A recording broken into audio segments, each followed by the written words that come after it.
Welcome back, folks, to World of Warships Legends. I'm Soopa-Dave, and if you are on PlayStation, remember this is PlayStation Plus exclusive, which most of us on PlayStation have.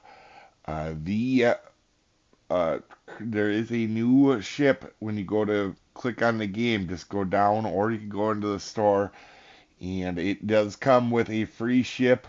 It is called the Italian Autumn, and it's a tier 2 premium destroyer. You do get an insignia and 3 promotion orders and a couple camos as well. But for being free, if you have that stuff, or if you do have PlayStation Plus and you are on PlayStation, might as well grab it. And then I did play a game. I'm not going to do an overall full guide on it. It's tier 2. But it is interesting, and I will take you through the stats on it quick. And here is the tier 2 ship that you do get in the pack. It is the Italian destroyer tier 2 Curtatone. I'm pretty sure I'm pronouncing that wrong. You aren't here for my pronunciations. I am running double detection. Honestly, any Italian destroyer commander will be fine as long as you're using twist and track or perception. I generally use a twist and track on the Italians for the turret traverse. Observant range, look at me now, and smoke on the water with unstoppable. But being that it's tier 2, you guys might be using a generic commander or just anything you have, which is fine. Now, we'll go to the loadout on this ship here real quick. It can have rolling smoke, or it can have the standing smoke. I actually prefer to just see normal smoke.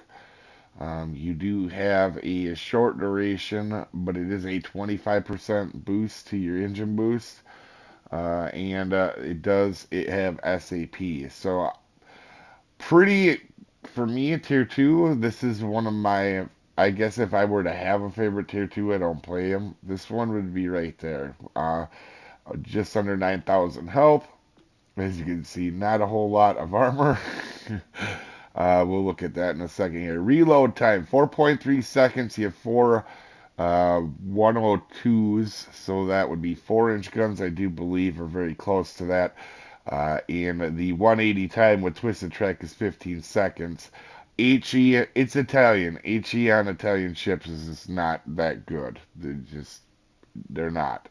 And this SAP does in fact wreck uh, other destroyers very quick and everything if you're shooting in the right place. At tier 2, there's not as much superstructure on a lot of stuff, but a lot of times you can still get places in the ship, like the upper side plating, that you can still get through on some ships.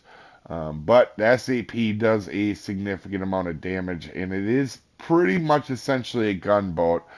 It does have a 6 torps that reload every 90 seconds. It didn't feel that bad when I played it. They are slow.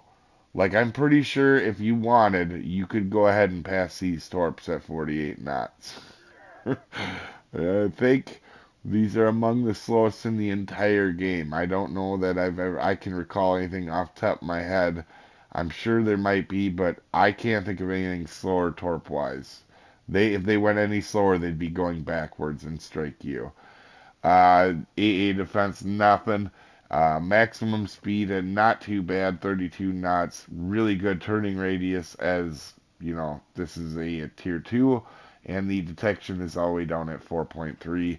For armor, you have none. So just keep that in mind. This is, if you have the ability to shoot, if you have somebody spotting, or you have the opportunity to use island cover or your smoke, that's where I would probably shoot these guns. They are pretty lobby for Italian guns, but overall not a bad ship, especially for at tier 2 if you're looking for a relatively decent gunboat. This is one. As you can see, I did one match. The guns are not as accurate as they say. That would be the one knock I would have on the ship, but I just did an AI match. Not worth going in and destroying a tier 2 lobby just to show this thing off, but pretty solid ship for what it is. Anyway, you guys have a wonderful day, and I'll see you next time, folks. Have a good one.